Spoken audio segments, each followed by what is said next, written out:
Hey everybody, me again. Decided to give you a quick video here. I just went for a long walk and listened to chapters 1 through 4 of the Scarlet Letter. I've read the book several times, but was listening to it on my walk and phenomenal. I just wanted to share some stuff with you. Again, just hoping you're reading the novel. I want to talk about chapters 1 through 4. I don't know, I just thought they were phenomenal. Thought I'd talk about them. I have to go fast though because my screencast only allows me 5 minutes. So here we go. Here's the setting: 1640s in Boston, Puritan times. It's historical fiction written by Hawthorne in 1850. I will tell you that I've been to this guy's house and I've been to the area, but anyway.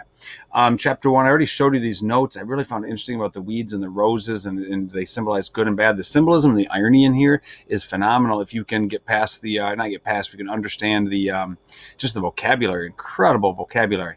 But I really find it interesting that there's this rose bush right there with weeds in front of this really, really old looking prison.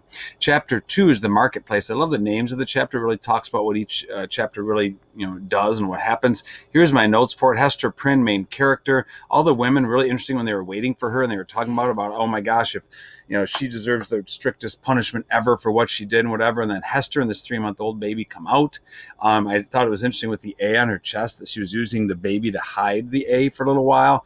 I think it's also incredibly ironic that this A, which stands for adultery, by the way, is so magnificently decorated. It's such an ironic thing that the symbol of her sin is decorated. And she's also very, very beautiful, talks about that.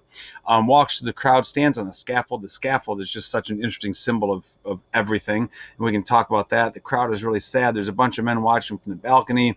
She goes through and she pictures her past, and then she remembers this slightly deformed man in her old house. That's her husband, everybody, that she is remembering her husband. Okay, slightly deformed, like a shoulder problem, okay?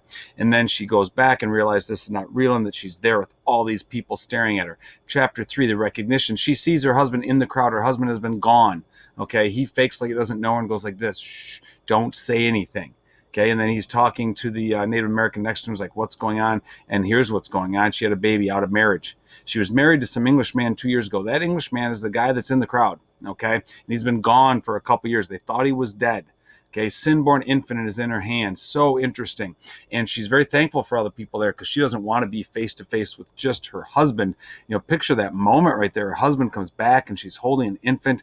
Dimsdale, this really young clergyman, is in charge, but Dimsdale's brother says, come on, make her say the name of the father. Make her say the name of who the man is. And she will not. And she says, I will not say who it is. And they say, give your daughter a father. And she's like, I will not say it. I will not say it. Incredible mystery right from the start. Who's the father? We know the husband is, and we know the husband's not the father, and the husband is out there in the crowd. Some interesting thoughts I had right here, that she saw the husband in the crowd. She's so beautiful, by the way, and then the baby against her chest, and the A is so beautiful, and yet she's, it's this symbol of sin. Chapter 4 is crazy, so they call a doctor. She's in the prison again, and the baby's acting weird. They call the doctor. Who do they call the doctor? It's the husband, because the husband knows how to do all the medicine, because he was captured by the Native Americans and knows all this medicinal stuff. So they call him, and he goes in there, and his name is Roger Chillingsworth. I think the names are so interesting. It's Chilling that he goes in there, and it's just crazy how he talks about, I will find out who the man is. I will find out. And he says, do not tell anybody that I'm your husband. By the way, remember when he tries to give her something for the baby to drink? And Hester's like, no, what are you trying to kill my baby because I cheated on you and I had a baby with someone else? And Chillingworth is like, there is no way I would possibly do that. Have the baby drink this and the baby will calm down or whatever. And he has a look in his eye. And the description by Hawthorne, the writing by Hawthorne, oh my gosh, it's phenomenal. That's 1 through 4. I went really, really fast. I hope you're loving it. I hope you're just reading really, really closely. I think it's hard. I semi-recommend taking a walk and listening to it. It's pretty cool. I might show you some more later. You're going to have a project to do over Scarlet Letter. I think we'll also have a test on like the 2nd or 3rd or 4th day of school or something like that. You'll do great on it.